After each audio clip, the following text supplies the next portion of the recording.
चलिए बुआ लोग, एक साइड आप लोग के लिए वो हाय भी बोलेगी और वो वाई भी बोलेगी, वो हाय भी बोलेगी और वो वाई भी बोलेगी। वो लड़की है जनाब, ज्यादा चिपकोगे तो अपना भाई भी बोलेगी। तो इसलिए बुआ लोग आप लोग पढ़ाई करो, ज्यादा लड़की से बात नहीं करना है, ना ही किसी से चिपकना है, अपने पढ़ाई पे ध्यान दो, जो आप लोग को एग्जाम में बायोलॉजी में कोई दिक्कत ना हो। तो चलिए कॉपी किताब लेके बैठ जाइए और ध्यान से देखिए जो हम क्या पढ़ा रहे हैं। चलिए क्वेश्चन नंबर फर्स्ट हम लोग कहा, प्रकाश संश्लेषण क्रिया में ऑक्सीजन बाहर निकलता है, किससे निकलता है? जल से निकलता है। किससे निकलता है? जल से। हम लोग का ऑप्शन नंबर ए हो जाएगा, ऑप्शन नंबर ए जल से। चलिए क्वेश्चन नंबर सेकंड की ओर देखते हैं, कूटपाद किसमें पाया जाता है? कूटपाद किसमें पाया जाता है? तो हम लोग को ऑप्शन नंबर सी हो जाएगा, अमीबा। अमीबा में ही तो कूटपाद पाया जाता है ना। अमीबा का फिगर आप लोग देखे होंगे कैसा होता है? अमीबा का फिगर कैसा होता है? उसका आकार निश्चित नहीं होता है, वो जैसा चाहे वैसा बन सकता है, और जिस माध्यम से वो भोजन करता है उसी को कूटपाद बोलते हैं। इंग्लिश में क्या बोलते हैं उसको? सीडोपोडिया बोलते हैं। क्या बोलते हैं? सीडोपोडिया। यहाँ पे देखते होंगे पी लिखे हैं हम, तो कभी भी कंफ्यूज मत होइएगा, यहाँ पे पी क्या है? साइलेंट है, सीडोपोडिया लिखा हुआ है। ओके, अगला क्वेश्चन नंबर थर्ड। चलिए आप लोग ध्यान से बैठ के पढ़िएगा और ध्यान से बैठ के सुनना है जो हम क्या पढ़ा रहे हैं, और जो भी ऑब्जेक्टिव पढ़ा रहे हैं ना वो वेरी वेरी इंपॉर्टेंट है, इसलिए आप लोग ध्यान से देखिएगा और घर से अच्छा से बैठ के पढ़िएगा और याद भी करिएगा। क्वेश्चन नंबर थर्ड हम लोग का देखिए क्या है, पत्तियों में गैसों का आदान प्रदान कहाँ होता है? आप लोग पढ़े होंगे ना बायोलॉजी के चैप्टर फर्स्ट में, आदान प्रदान गैस कहाँ से होता है? तो रंध्र से होता है। रंध्र को क्या बोलते हैं हम लोग? एस्टोमाटा बोलते हैं। क्या बोलते हैं? एस्टोमाटा। इसी को क्या बोलते हैं हिंदी में? रंध्र बोलते हैं। ओके, चलिए अगला नंबर और हम लोग का है, कीमन परीक्षण के लिए हरी पत्ती को आयोडीन में डालने से पहले पत्ती को अल्कोहल में उबाला जाता है। क्यों? पत्ती को मुलायम करने के लिए। किस लिए? तो पत्ती को मुलायम करने के लिए। चलिए अगला नंबर क्वेश्चन की ओर हम लोग बढ़ते हैं। क्वेश्चन नंबर 5 है, स्लाइड को सर्वप्रथम कंपाउंड माइक्रोस्कोप से देखा जाता है कितने डिग्री पर? तो 10x डिग्री पर, 10x पे। चलिए अगला नंबर क्वेश्चन 6 है, निम्नलिखित में से कौन से उभयलिंगी जंतु है? कौन उभयलिंगी जंतु है? तो ऑप्शन नंबर ए केचुआ। केचुआ क्या है? एक उभयलिंगी जंतु है। चलिए आगे हम लोग बढ़ते हैं अगले क्वेश्चन की तरफ। क्या प्रकाश संश्लेषण की क्रिया होती है? किसमें होता है प्रकाश संश्लेषण? यानी कि फोटोसिंथेसिस। क्या होता है? फोटोसिंथेसिस। प्रकाश संश्लेषण में फोटोसिंथेसिस। ये फोटोसिंथेसिस किसमें होता है? तो कवक में तो होगा नहीं, जंतुओं में भी नहीं होगा, हरे पेड़ पौधे। तो ऑप्शन नंबर हम लोग का सी हो जाएगा, प्रकाश संश्लेषण किसमें होता है? हरे पेड़ पौधे में। चलिए क्वेश्चन नंबर 8 की ओर बढ़ते। क्या है? अमीबा अपना भोजन कैसे पकड़ता है? अमीबा अपना भोजन कैसे पकड़ता है? तो अभी थोड़ा देर पढ़े हैं पहले, जो अमीबा का कोई निश्चित आकार नहीं होता और वो जिस माध्यम से भोजन करता है उसको हम लोग क्या बोलते हैं? कूटपाद। और इंग्लिश में क्या बोलते हैं? सीडोपोडिया। क्या बोलते हैं? सीडोपोडिया। चलिए अगला नंबर क्वेश्चन की हम लोग बढ़ते हैं, कौन सा एंजाइम बसा पर कार्य करता है? कौन सा एंजाइम? तो लाइपेज है ना, ये क्या करता है? बसा पे कार्य करता है। और पेप्सिन जो है ना, ये क्या करता है? प्रोटीन को तोड़ने का काम करता है। किस चीज को? प्रोटीन। प्रोटीन को तोड़ने का काम करता है पेप्सिन। लेकिन जो लाइपेज है ना, ये क्या करता है? बसा को तोड़ने का काम करता है। तो आप लोग चैप्टर 1 में पढ़े ही होंगे ना, तो इसको क्या करना है? ध्यान से देखना है। चलिए अगला क्वेश्चन नंबर 10 की ओर देखते हैं। क्या है? अमीबा में अधिकांश पोषण कैसे होता है? अमीबा में अधिकांश पोषण कैसे होता है? तो अंतग्रहण से होता है। क्या होता है? अंतग्रहण से होता है। चलिए अगला नंबर क्वेश्चन 11 हम लोग का है, किसकी उपस्थिति कारण पौधे का रंग हरा होता है? ये आप लोग 8 में भी पढ़े होंगे, जो हरे पेड़ पौधा में क्या होता है जिसके कारण उसका पत्ता जो होता है हरा होता है? क्या होता है? तो क्लोरोफिल होता है। क्या होता है? क्लोरोफिल होता है, जिसके कारण इसका पत्ता क्या होता है? हरा होता है। कोई पेड़ पौधा हरा क्यों दिखता है? क्योंकि उसके अंदर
क्लोरोफिल में। तो इसको याद रखिएगा। अगला क्वेश्चन नंबर देखिए, यह आहार नल का सबसे लंबा भाग है। आहार नल का सबसे लंबा भाग क्या है? क्षुद्राक्ष में होता है छोटी आंत। ये होता है 22 फीट 7 मीटर का। कितने मीटर का होता है? तो ये 22 फीट 7 मीटर का होता है। कौन? क्षुद्राक्ष, यानी कि हम लोग का छोटी आंत। चलिए 20वां नंबर क्वेश्चन है, ट्रिप्सिन एंजाइम का कार्य क्या है? थोड़ा देर पहले भी बताया है, ट्रिप्सिन एंजाइम का कार्य क्या है? प्रोटीन का पाचन करना। इसका काम क्या है? प्रोटीन का पाचन करना या फिर प्रोटीन को तोड़ना। किसका काम है? ट्रिप्सिन एंजाइम का। चलिए अगला नंबर क्वेश्चन है, चलिए देखिए 21 नंबर क्वेश्चन हम लोग का है, मनुष्य के आहार नल में यह एक अवशोषी अंग है, यानी कि मनुष्य के शरीर में एक ऐसा अंग है जिसका कोई काम नहीं है, वो एक अवशोषी अंग है। क्या है? अपेंडिक्स है। क्या है? अपेंडिक्स है, जिसका कुछ काम नहीं है हमारे शरीर में, तब भी होता है। चलिए न्यूक्लियस शब्द किसके द्वारा दी गई है? ये जो न्यूक्लियस शब्द है ना, वो किसके द्वारा दी गई है? तो रॉबर्ट ब्राउन। ये जो रॉबर्ट ब्राउन है ना, वही न्यूक्लियस शब्द दिया था। चलिए अगला क्वेश्चन क्या है, प्रसिद्ध पुस्तक द माइक्रोग्राफिया किसके द्वारा लिखी गई है? तो रॉबर्ट हुक। ये जो रॉबर्ट हुक है ना, यही लिखे थे प्रसिद्ध पुस्तक द माइक्रोग्राफिया, यही लिखे हुए कौन? तो रॉबर्ट हुक लिखे हुए हैं। चलिए अगला नंबर क्वेश्चन क्या है, पौधे और पशुओं की कोशिकाओं का वैज्ञानिक अध्ययन क्या कहलाता है? इसका वैज्ञानिक अध्ययन क्या कहलाता है? तो कोशिका विज्ञान, या फिर हम लोग कोशिका जीव विज्ञान भी कह सकते हैं इसको। चलिए अगला नंबर क्वेश्चन की ओर हम लोग चलते हैं, पौधे में भोजन किस रूप में जमा होता है? तो स्टार्च के रूप में, यानी कि हम लोग पढ़े होंगे ना 8 में, जो पौधा लोग क्या करता है ना, अपना भोजन बनाता है तो ज्यादा खाना बन जाता है, तो क्या करता है, अपने पत्तियों में स्टार्च के रूप में वो इकट्ठा कर लेता है। चलिए अगला नंबर क्वेश्चन है, इसमें स्वपोषी पोषण कौन सा है? स्वपोषी पोषण कौन सा है, ये बताइए। यहाँ पे जो कुछ लिखा हुआ है ऑप्शन, उसमें से स्वपोषी पोषण कौन है? यानी कि स्वपोषी पोषण क्या होता है? स्वपोषी पोषण में होता है वैसा पोषण जिसमें क्या होता है ना, तो जो भी मतलब पौधा है वो क्या करता है, अपना भोजन खुद बनाता है। जो भी जीव जंतु हो गया, पौधा हो गया, अपना भोजन खुद बनाता है, उसी को हम लोग स्वपोषी बोलते हैं। फॉर एग्जाम्पल में आदमी नहीं, आदमी तो अपना भोजन खुद नहीं बनाता। अब आप लोग बोलिएगा जो मम्मी लोग अपना भोजन खुद बनाते हैं, जी नहीं, मम्मी लोग अपना भोजन खुद नहीं बनाती, वो भोजन को पकाती है, बनाती नहीं है। तो क्या होता है ना, जो हरा पेड़ पौधा ही सिर्फ भोजन अपना बनाता है, वो क्या है? स्वपोषी है। तो इसमें क्या हो जाएगा? ऑप्शन नंबर ए हो जाएगा। ऑप्शन नंबर ए, हरा पेड़ पौधा, यही क्या है? स्वपोषी है। चलिए 27 की ओर बढ़ते, क्या जीवन की एक महत्वपूर्ण विशेषता क्या है? यानी कि आदमी का जो जीवन है ना, उसका एक महत्वपूर्ण विशेषता क्या है? एक महत्वपूर्ण विशेषता क्या है? वृद्धि है। यानी कि आदमी क्या है ना, जो वो बढ़ सकता है। मतलब जब हम लोग कभी छोटे रहेंगे, फिर थोड़े बड़े होंगे, फिर थोड़े से बड़े, यानी कि हम लोग क्या है ना, जो बढ़ते जा रहे हैं।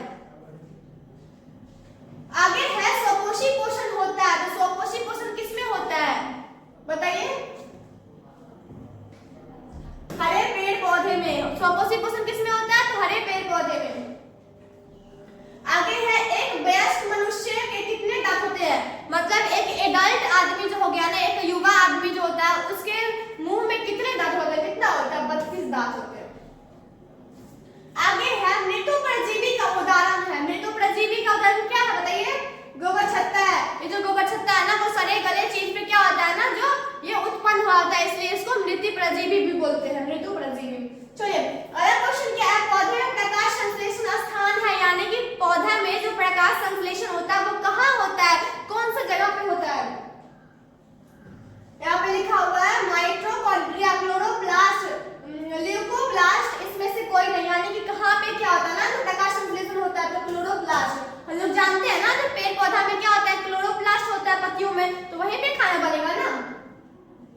चलिए अगला क्वेश्चन क्या है, गोबर छत्ता है। गोबर छत्ता क्या है? अभी पढ़ेगा। गोबर छत्ता क्या है? एक मृत परजीवी है।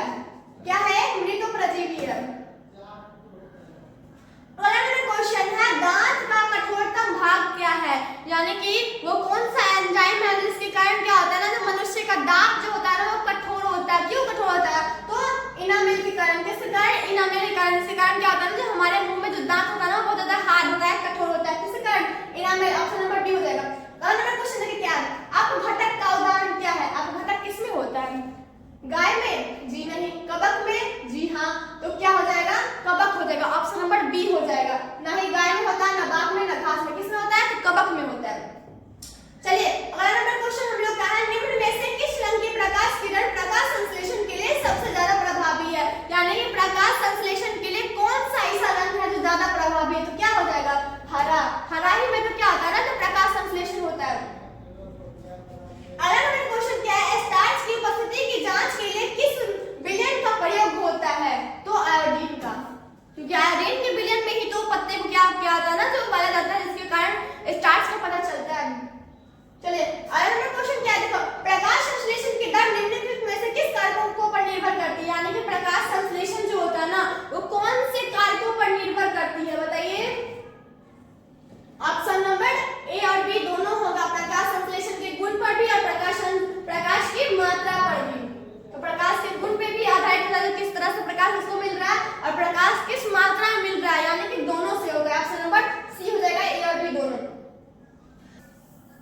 कोशिका झिल्ली कैसी झिल्ली है?